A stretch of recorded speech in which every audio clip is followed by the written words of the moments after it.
दोस्तों नमस्कार। आज हम लोग मॉडल पेपर थर्ड का वर्णनात्मक सेकेंड प्रश्नों को देखेंगे, जो बोर्ड परीक्षा में कई बार आया है और 24 में आने की संभावना भी है। तो पहला प्रश्न है, पहला क्या क्रम से अगर देखें तो यह पांचवा प्रश्न होगा। पांचवा प्रश्न है कि भारत में राष्ट्रवाद के उदय के प्रमुख कारण लिखिए। उत्तर यह ध्यान में रख करके लिखना है कि 150 शब्द से अधिक न हो। कम में भी आप परफेक्ट उत्तर दे सकते हैं। तो सबसे पहले राष्ट्रवाद का अर्थ से हम उत्तर शुरू करेंगे। तो ऊपर लिखेंगे राष्ट्रवाद का अर्थ। राष्ट्रवाद का क्या अर्थ होता है? राष्ट्र के प्रति निष्ठा, राष्ट्र के प्रति निष्ठा, उसकी प्रगति और उसके प्रति सभी नियम आदर्शों को बनाए रखना ही राष्ट्रवाद है। इतना आपको कम से कम 2 लाइन राष्ट्रवाद के विषय में मीनिंग के तौर पे लिखना होगा। उसके बाद से अब आपका उत्तर जो पूछा गया है कि प्रमुख कारण लिखिए, जो भारत में राष्ट्रवाद उदय हुआ उसका क्या रीजन था, कारण था। तो जो प्रमुख रीजन है, कारण है, उसको हमने आपके सामने लिख दिया है। इसलिए लिख दिया है कि आप देख लीजिए, अगर इस तरह लिख करके 2-2 लाइन 3-3 लाइन इसके विषय में लिख देंगे तो आपका उत्तर जो है पूर्ण हो जाएगा, संतोषजनक होगा।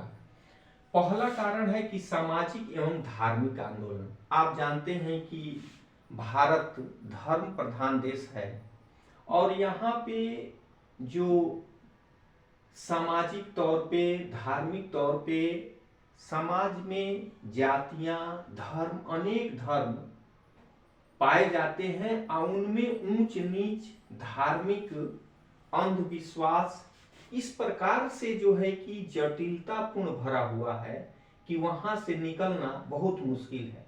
लेकिन इसी बीच से आपको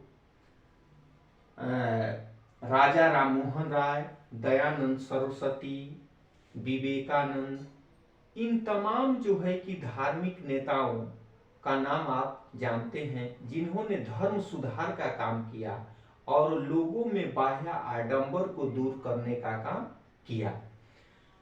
दूसरा है पश्चिमी शिक्षा का प्रभाव। आप जानते हैं कि विदेशों से जो शिक्षा प्राप्त करके भारत में लोग आए, उन्होंने वहाँ के संस्कृति को यहाँ पे फैलाने का काम किया, वहाँ के साहित्य को पढ़ा और समझा कि भारत और पश्चिमी सभ्यता संस्कृति में क्या अंतर है, और पढ़ करके एक मानवतापूर्ण व्यवहार समाज में स्थापित करने का काम किया। तीसरा है भारत का आर्थिक शोषण। आप जानते हैं अंग्रेज लोग भारत में, अंग्रेज से पहले मुस्लिम शासक भी यहाँ पे आकर के बसे, लेकिन उन्होंने विकास तो किया लेकिन स्वयं जो है कि अपने शासन सत्ता को बनाया। लेकिन अंग्रेजों ने यहाँ के धन को, यहाँ के कुटीर उद्योगों को नष्ट करके अपने देश का विकास किया और जनता का इस कदर शोषण किया कि जनता मरने या भगवान पे भरोसा करने लगी। और यहाँ तक कि 1875 में भारत सचिव, जिनका नाम आगली के ड्यूक था, उन्होंने लिखा कि भारत की जनता में जितनी दरिद्रता है तथा उनके रहन सहन का स्तर जिस तेजी से गिरता जा रहा है, इसका उदाहरण पश्चिमी जगत में देखने को कहीं नहीं मिलता है। आप इसी से अंदाजा लगा सकते हैं कि अंग्रेज लोग भारत में किस कदर जो है कि शोषण किए, जिसका जो है कि सकारात्मक प्रभाव, अंग्रेजों के प्रति तो नकारात्मक, लेकिन यहाँ के प्रति जो है जनता का सकारात्मक प्रभाव पड़ा कि हमको अब एक होना चाहिए और अपने साथ साथ राष्ट्र का भी विकास या अपने पड़ोसी, अपने लोगों का विकास करना चाहिए। इस प्रकार से राष्ट्रवाद धीरे धीरे जो है पनपना शुरू हो गया। अगला है कि विदेशी आंदोलन का प्रभाव। विदेशी आंदोलन का प्रभाव का मतलब यह है कि यूरोप में अनेक प्रकार के, या फ्रांस की जैसे क्रांति हुई, इटली में एकीकरण हुआ, इन सब चीजों का प्रभाव भारत के लोगों पर भी पड़ा और वो लोग इस देश को एक करने के लिए सोचने लगे। इसी का स्वरूप है राष्ट्रवाद। अंतिम है यातायात एवं संचार के साधनों का विकास। तो यातायात एवं संचार जानते हैं, ब्रिटिश जो सरकार थी जो यहाँ पे अपने उद्योग और अपने व्यापार को चलाने के लिए, विकसित करने के लिए यहाँ पे रेल, डाक और तार की स्थापना किया, लेकिन उसका सकारात्मक प्रभाव यह पड़ा कि जो भारत में विभिन्न जातियां, विभिन्न धर्म के लोग बटे हुए थे, एक दूसरे के निकट नहीं आ रहे थे, इन साधनों के विकास होने से सभी लोग एक दूसरे के निकट आने लगे और दूसरों के विषय में सोचने लगे तथा इस देश के विकास में भी उनकी सहभागिता बढ़ने लगी। इस प्रकार धीरे धीरे राष्ट्रवाद का उदय शुरू हुआ। ये था 5वां क्वेश्चन। इतना आपको लिखना होगा, चूंकि 150 से कम शब्दों में लिखना है। अगला प्रश्न है, लोकतंत्र किस तरह उत्तरदायी, जिम्मेदार और वैध सरकार का गठन करता है? तो आप जो 3 चीज पूछा गया है प्रश्न में कि उत्तरदायी, जिम्मेदार और वैध सरकार, तो इन तीनों शब्दों का केवल आपको अर्थ बताना है, मीनिंग लिखना है और इन तीनों शब्दों का मीनिंग इस प्रकार से लिखिए कि वह जो है 150 से कम रहे। तो पहला शब्द है उत्तरदायी, उत्तरदायी सरकार। तो उत्तरदायी सरकार का मतलब होता है कि लोकतंत्र में जो सरकार है वह जनता और संसद के प्रति उत्तरदायी होती है।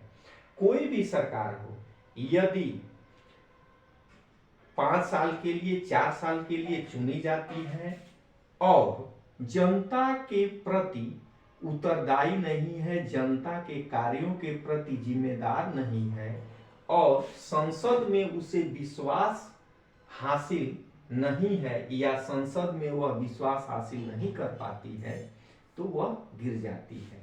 इसलिए लोकतंत्र में उत्तरदायी सरकार तभी रह पाएगी जब वह जनता एवं संसद के प्रति उत्तरदायी हो। अगला है कि जिम्मेदार। जिम्मेदार का कहने का मतलब है कि जो देश की जनता है वह समय के अनुकूल आवश्यकताओं की पूर्ति करता हो, वह जनता जैसे चाहती हो उसका वह जो है कि आपूर्ति करता हो, क्योंकि समय और परिस्थिति के अनुसार नियम कानून में बदलाव, जनता की आवश्यकताओं में बदलाव आती जाती रहती है। तो सरकार को चाहिए कि समय और परिस्थिति के अनुसार जनता के लिए काम करे। यह न हो कि केवल सरकार चलाने के लिए या सरकार को बचाने के लिए काम किया जाए, जनता को त्याग दिया जाए। तो क्या करेगी जनता? 5 साल में आपको उठा करके सरकार से अलग कर देगी। तीसरा है वैध सरकार। वैध सरकार का मतलब होता है कि कोई भी लोकतंत्र में जो सरकार हो वह संवैधानिक नियमों के अनुसार काम करे और निष्पक्ष काम करे। यह नहीं कि केवल अपने लोगों के लिए काम किया जाए जो सरकार बनाने और बिगाड़ने का काम करते हैं। अर्थात जनता के प्रति जो भी काम किया जाए वह संवैधानिक हो, नियमानुसार हो और निष्पक्ष हो। तभी जो है कोई भी सरकार जो लोकतंत्र में काम कर रही है वह जनता के मानकों पर खरा उतर सकती है या जिम्मेदार हो सकती है। तो यह था। यह आप मत सोचिए कि 150 हुआ कि नहीं हुआ, आपको इन तीनों शब्दों का अर्थ बता देना है, इसी से आपका उत्तर परफेक्ट हो जाएगा। अगला क्वेश्चन है कि विकेंद्रीकरण क्या है, इसके लिए भारतीय संविधान में क्या व्यवस्था की गई है। तो सबसे पहले उत्तर लिखने से पहले आपको विकेंद्रीकरण का अर्थ लिखना होगा। आप विकेंद्रीकरण का अर्थ बच्चे क्या करते हैं, शुरू कर देते हैं। आपको सुंदर राइटिंग में विकेंद्रीकरण पहले हेडिंग लिखना होगा, तब जाकर के उसका अर्थ लिखना चाहिए। इसका अर्थ क्या है, जब केंद्र और राज्य सरकारों से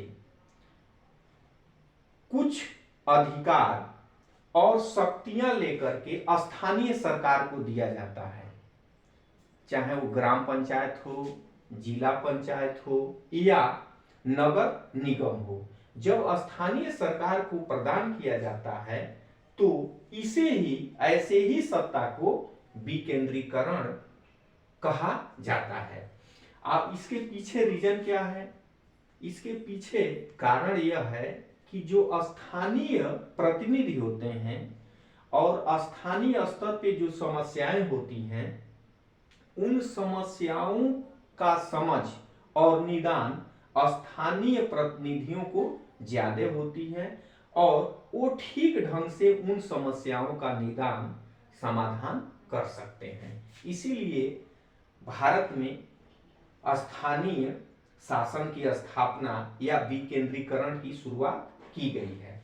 अब देखिए, इसके बाद जब अर्थ लिख लेंगे तब लिखना चाहिए कि ग्राम स्तर पे ग्राम पंचायतों की स्थापना, दूसरे नगर या जिला स्तर पे नगर पालिका की स्थापना, तीसरे नंबर पे महानगरों में नगर निगम की स्थापना की गई है। इन तीनों के लिए, मतलब ग्राम पंचायत, नगर पालिका और नगर निगम के लिए संविधान में जो, अब जैसे पूछा गया है कि संविधान में इसके लिए क्या व्यवस्था है, तो संविधान, जो संविधान है उसमें स्थानीय शासन के लिए, स्थानीय स्वशासन के लिए 5 प्रमुख विशेष व्यवस्था किया गया है। पहला है कि 1992 में स्थानीय शासन को संवैधानिक दर्जा दे दिया गया। 1992 में स्थानीय स्वशासन को संवैधानिक दर्जा दे दिया गया। दूसरा है कि महिला, अनुसूचित जात, अनुसूचित जनजात और पिछड़े वर्ग के लोगों को 33% सीटें आरक्षित कर दी गई हैं। तीसरा है स्थानीय शासन या निकाय चुनाव कराने के लिए प्रत्येक राज्य में स्वतंत्र चुनाव आयोग की स्थापना की गई है। चौथा है स्थानीय स्तर पर प्रत्येक गांव में, स्थानीय स्तर पर प्रत्येक गांव में ग्राम पंचायतों की स्थापना की गई है। अगला है 5वां, जो संवैधानिक व्यवस्था है कि स्थानीय स्तर पे या प्रत्येक गांव में, प्रत्येक पंचायत में पंचायत समितियों का निर्माण किया गया है। ये था आपका विकेंद्रीकरण का अर्थ और संवैधानिक व्यवस्था। आपको इस तरह से क्रमबद्ध लिखना चाहिए। अब अगला प्रश्न है, ये है भूगोल से, कि मृदा अपरदन को रोकने का उपाय, रोकने के उपायों का वर्णन कीजिए।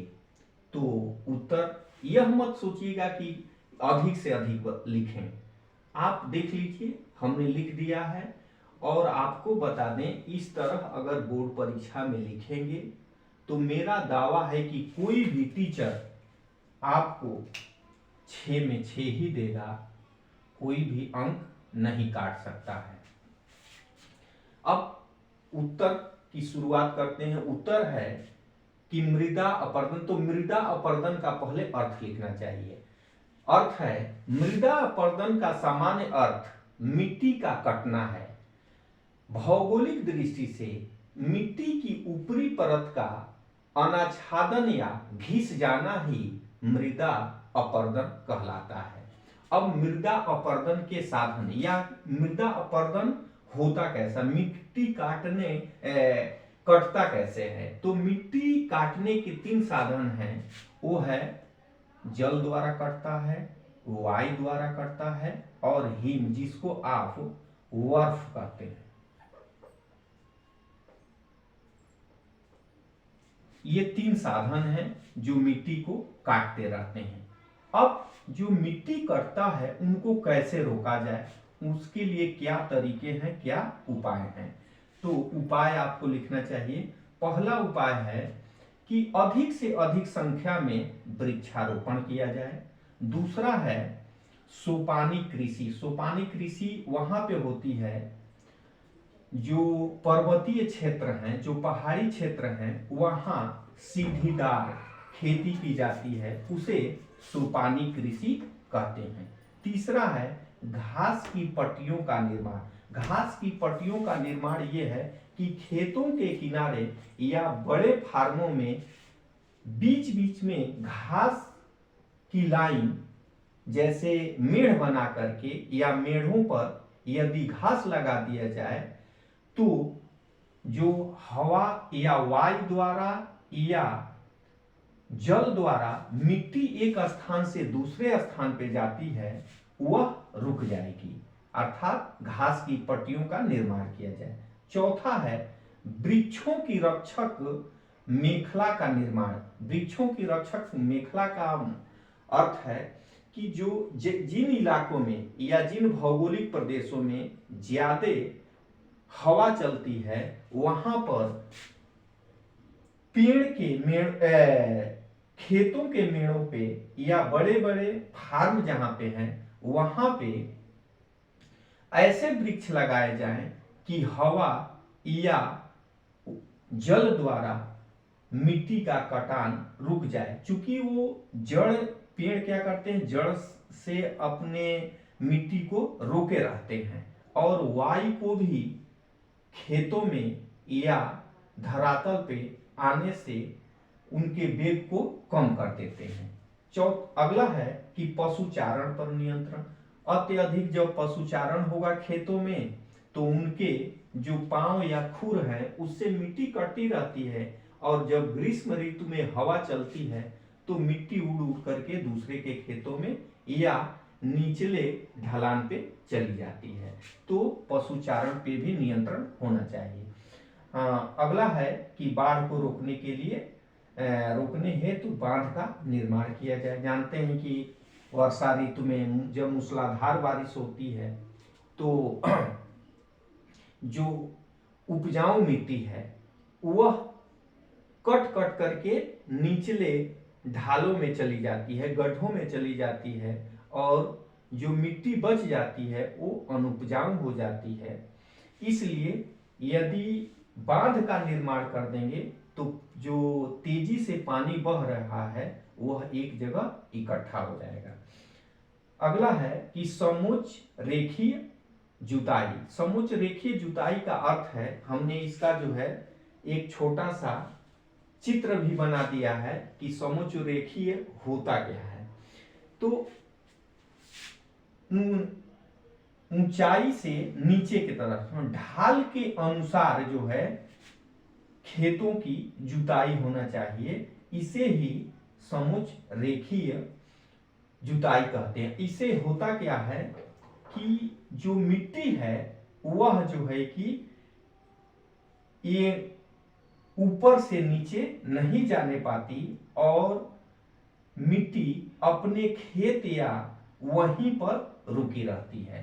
तो यह था आज का प्रश्न और उसका उत्तर। देखिए, ये मत सोचिएगा कि 150, हम इस ये बार बार 150 शब्द इसलिए दोहरा रहे हैं कि हम अधिक लिखने के चक्कर में ही सही नहीं लिख पाते हैं और प्रश्न छूट जाता है। तो आप देख लीजिए कितने कम शब्दों में हमने जो है आपको परफेक्ट उत्तर लिखने का उपाय बताया है, प्रयास किया है। अब लिखना तो आपको है, हमने अपना काम कर दिया है। आज बस इतना ही। यदि आपको थोड़ा भी लाभ मिले या समझ में आए तो जरूर एक सुझाव दीजिएगा कि आप इस तरह से लिखिए या समझाने का प्रयास कीजिए। धन्यवाद।